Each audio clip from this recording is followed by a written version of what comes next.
TMC सांसद और वकील कल्याण बनर्जी भी वहां थे।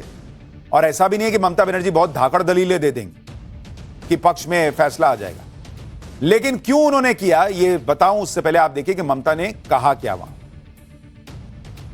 With his permission, sir, only one thing, sir. Your point we have well taken. Sir, it depends on some district, some states, sir. We have suppose 44 district. We have 23 district. Now SDM is depends on the district wise. Now whatever we have the strength, we have included all. We are cooperating to them all. To provide class 2 group. Yes, we have given, sir. Whatever they ask, we have given.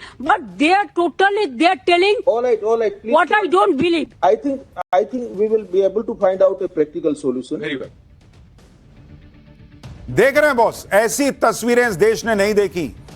Mamata Banerjee supreme court में खुद जिरह करने पहुंच गई, chief justice के सामने अपना पक्ष रखने लग गई। और आप देखिए इसको लेकर कैसा माहौल बनाया जा रहा है। टीएमसी ने ममता बनर्जी के सुप्रीम कोर्ट जाकर खुद बहस करने की घटना को ऐतिहासिक बताया और कहा कि इससे पहले ऐसा कभी नहीं हुआ। वहीं सोशल मीडिया पर गजब माहौल बना दिया गया। ममता बनर्जी को बंगाल की शेरनी बताया जा रहा है। कहा जा रहा है कि सुप्रीम कोर्ट में ममता बनर्जी की जीत हो गई है। और उसके बाद ममता बनर्जी की ये तस्वीरें सामने आई जिसमें ममता हाथ जोड़े हुए मुस्कुराते हुए सुप्रीम कोर्ट से निकल रही। यानी ममता बनर्जी ने सुप्रीम कोर्ट से बंगाल की पब्लिक को मैसेज भेज दिया कि देखो मैं हूं वो जो लड़ रही। कोर्ट का फैसला जो भी हो बॉस, लेकिन पॉलिटिकल नैरेटिव के वॉर में ममता बनर्जी ने लीड ले ली।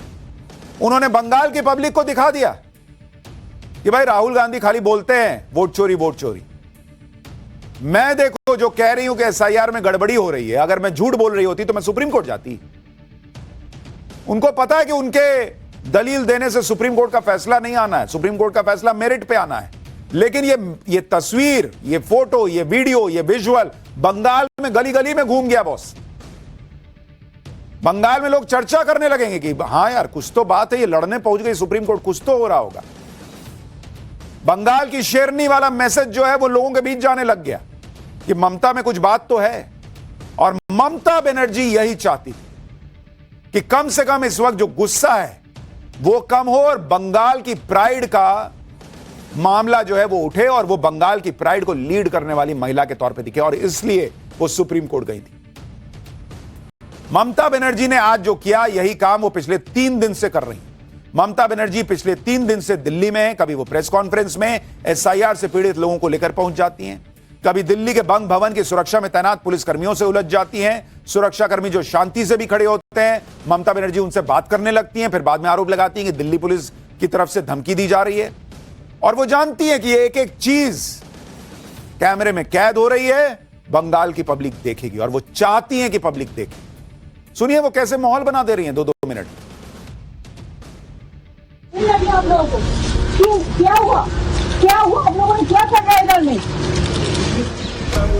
दिल्ली पुलिस से क्यों आप लोग थ्रेट कर रहे हैं? क्या किया है? आप इधर में रुको, आप तो इधर में तो भाग क्यों रहा है? कुल मिलाकर ममता बनर्जी ने दिल्ली में वो काम किया जो काम राहुल गांधी और कांग्रेस संसद के अंदर हंगामा मचाकर भी नहीं कर पाए। ममता बनर्जी ने चुनाव आयोग के खिलाफ याचिका लगाई थी और आज खुद बहस करने गई। सुप्रीम कोर्ट ने चुनाव आयोग को नोटिस जारी कर दिया और कहा है कि मतदाताओं के नाम में गलती को लेकर जो नोटिस आप भेज रहे हैं उसको ध्यान से भेजिए। सुप्रीम कोर्ट ने इस मामले में चुनाव आयोग से जवाब मांगा है। केस की अगली सुनवाई अब 9 फरवरी को। सुप्रीम कोर्ट में ममता बनर्जी ने क्या क्या दलीलें दी और उस पर सुप्रीम कोर्ट ने क्या कहा वो भी आपको बता दूं। यह भी बड़ा दिलचस्प है। आप देखिए कि सुप्रीम कोर्ट में आज क्या क्या हुआ। ममता बनर्जी ने अपनी बात रखने की इजाजत मांगी। ममता बनर्जी ने कहा कि मैं इस राज्य से हूं और समस्याओं को बेहतर बता सकती हूं। उन्होंने कहा कि हमें न्याय नहीं मिल रहा है कहीं भी। हमने 6 बार चुनाव आयोग को चिट्ठी लिख दी। मैं साधारण परिवार से हूं, मैं बहुत महत्वपूर्ण नहीं हूं, लेकिन मैं सभी के लिए लड़ रही हूं। इस पर सीजीआई ने टोका और कहा कि पश्चिम बंगाल सरकार की तरफ से बेहतरीन वकील आपका पक्ष रख रहे हैं। जिस पर ममता ने कहा कि मुझे 5 मिनट ही कम से कम बात रखने दीजिए। इस पर चीफ जस्टिस ने कहा कि हम आपको 15 मिनट देंगे, हम जिम्मेदारी से नहीं भागेंगे, इसका समाधान निकालेंगे। ममता बनर्जी ने आगे कहा कि एसआईआर से भेदभाव पैदा हो रहा है। अगर लड़की शादी के बाद पति का सरनेम लगा रही है तो उनके नाम काटे जा रहे हैं। हम आपका धन्यवाद देते हैं कि सुप्रीम कोर्ट ने आधार कार्ड को मान्य दस्तावेज के तौर पर इजाजत दी, लेकिन बंगाल में उसके साथ कई और कागज मांगे जा रहे हैं। बंगाल में त्योहार हो रहे हैं। एसआईआर में 100 से ज्यादा बीएलओ की मौत हो गई, कई सारे अस्पताल में भर्ती हैं। बंगालियों को निशाने पर लिया जा रहा है। ममता ने यह भी कहा कि असम में एसआईआर नहीं हो रहा, लेकिन पश्चिम बंगाल में क्यों हो रहा है। इस पर चीफ जस्टिस ने कहा कि हर राज्य के अपने मुद्दे होंगे, इसलिए हो सकता है कि नियम में राज्यवार बदलाव हो रहे हैं। कोर्ट से जाते जाते भी ममता बनर्जी ने कहा कि आप लोगों के हित की सुरक्षा कीजिए। यानी ममता बनर्जी ने सुप्रीम कोर्ट में दलीलें भी रख दी, मैसेज भी दे दिया कि मैं बंगाल की अस्मिता की, बंगाल के लोगों की लड़ाई लड़ रही हूं और मैं सच्ची हूं, इसलिए आज सुप्रीम कोर्ट में खड़ी। ममता बनर्जी ने किस तरह से सुप्रीम कोर्ट में इमोशनल कार्ड भी खेला, वो भी देखिए। ममता ने शुरू में बेहद शांत अंदाज में कहा कि आप सभी से मेरी विनती है, मेरी बात सुन ली जाए। जब इंसाफ दरवाजे के पीछे हो रहा हो तब मैंने कई बार चुनाव आयोग को चिट्ठी लिखी। ममता बनर्जी ने कहा कि बीजेपी ने माइक्रो ऑब्जर्वर नियुक्त किए हैं, जिन्होंने 58 लाख मतदाताओं के नाम काट दिए। ममता बोली कि पहले फेज में कई लोगों को मृत घोषित कर दिया गया है। ममता बनर्जी ने चुनाव आयोग को व्हाट्सएप आयोग कह दिया और कहा कि व्हाट्सएप आयोग यह सब कर रहा है। उन्होंने आरोप लगाया कि चुनाव आयोग डोमिसाइल सर्टिफिकेट तक नहीं ले रहा। ममता के आरोप पर चुनाव आयोग ने कहा कि हमने राज्य सरकार से कई बार कहा कि हमें क्लास 2 अधिकारी दीजिए, जिनको हम ईआरओ के तौर पर नियुक्त कर सकें। चुनाव आयोग ने कहा कि राज्य सरकार ने सिर्फ 80 अधिकारी दिए, गलती उनकी है, इस वजह से हमें माइक्रो ऑब्जर्वर नियुक्त करने पड़े। इसके बाद ममता का अंदाज सख्त हो गया। ममता ने आरोप लगाया कि बंगाल को जानबूझकर टारगेट किया जा रहा है, एसआईआर के नाम पर लोगों को निशाना बनाया जा रहा है, राज्य में बीएलओज की मौत हो रही है। ममता ने कहा कि शादीशुदा महिलाओं के, लड़कियों के नाम काटे जा रहे हैं, लोगों ने घर बदले तो उनका नाम काट दिया। सुप्रीम कोर्ट में अपनी बात बहुत शांति और विनम्रता के साथ रखना शुरू करने वाली ममता बनर्जी धीरे धीरे उनका टोन अग्रेसिव होता चला गया। यहां भी ममता ने पॉलिटिकल मैसेजिंग करने की कोशिश की। आप खुद देखिए ममता बनर्जी का अंदाज कोर्ट में आज कैसे बदलता रहा। My lordship, with my humble regards, may I tell you, sir, with his permission, sir, only one thing, sir, they are troubling, and that time they issued the notices and all this, sir, more than 100 people died, sir. Can you imagine? यानी ममता बनर्जी ने शुरुआत में तो कहा कि sir थोड़ा सा बोलने दीजिए, और लास्ट में एकदम अग्रेसिव हो गए। ये मेरे साथ बंगाल को टारगेट किया जा रहा है, हमारे साथ अन्याय हो रहा है, क्योंकि वो जानती थी कि ये तस्वीरें, ये वीडियो उनके लिए बहुत बड़ा मैसेज लेकर जाएंगी बंगाल की पब्लिक तक। सीधा जवाब ये है कि ममता बनर्जी जो कर रही हैं, क्या ममता बनर्जी केस जीत जाएंगी? नहीं भाई, ऐसे कैसे केस जीत जाएंगी? कोर्ट जब भी फैसला देता है मेरिट पे देता है।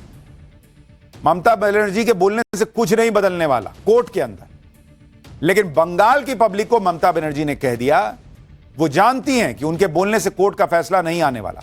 ममता बनर्जी का बंगाल की पब्लिक को मैसेज है कि देखो मैं तुम्हारे लिए लड़ रही, एसआईआर में जो गड़बड़ी हो रही है, अगर वो नहीं हो रही होती तो मैं कोर्ट ना आ जाती। ममता बताना चाहती हैं कि वो कोर्ट में खड़े होकर बात कर रही हैं क्योंकि वो सही हैं, और बंगाल की जनता को यह मैसेज देने के लिए ममता ने सुप्रीम कोर्ट को चुना, क्योंकि इससे अच्छी जगह हो नहीं सकती। सुप्रीम कोर्ट में एक मुख्यमंत्री का आना अपने आप में बड़ी खबर है। ममता जानती थी कि वो सुप्रीम कोर्ट में जो भी कहेंगी उसकी चर्चा पूरे देश में हो, बंगाल में हो। पहले ईडी ने रेड मारी तो ममता बनर्जी वहां पहुंच गई, फाइल लेकर चली आई। फिर दिल्ली की सड़कों पर हंगामा किया और अब सुप्रीम कोर्ट। ममता बनर्जी जो कर रही हैं उससे एक मैसेज तो क्लियर है कि बंगाल में इस बार की लड़ाई आसान नहीं है उनकी, वरना उनको इतने करने की जरूरत नहीं पड़ती। वो एसआईआर से परेशान है इसलिए ये सब कर रही हैं, लेकिन वो राहुल गांधी की तरह ईगो की लड़ाई नहीं लड़ती, किताब नहीं लहराती। वो जानती हैं कि पॉलिटिकल लड़ाई लड़ते वक्त मैसेजिंग बहुत इंपॉर्टेंट है, और उन्होंने इन तस्वीरों से बंगाल की अस्मिता का मैसेज बंगाल के लोगों तक पहुंचा दिया। उन्होंने खुद के सही होने का मैसेज, अब कोर्ट फैसला देगा, लेकिन उन्होंने लोगों को यह विश्वास दिला दिया कि मैं सही हूं, तभी ना कोर्ट में खड़ी हूं जी। ममता ने खेला करना शुरू किया है, अब देखिए क्या क्या होगा। बंगाल में यह लड़ाई इस बार दिलचस्प होने वाली है। पाठशाला में हम आपको बंगाल चुनाव से जुड़ी हर खबर बताएंगे, लेकिन अगली खबर हर मां बाप के लिए इंपॉर्टेंट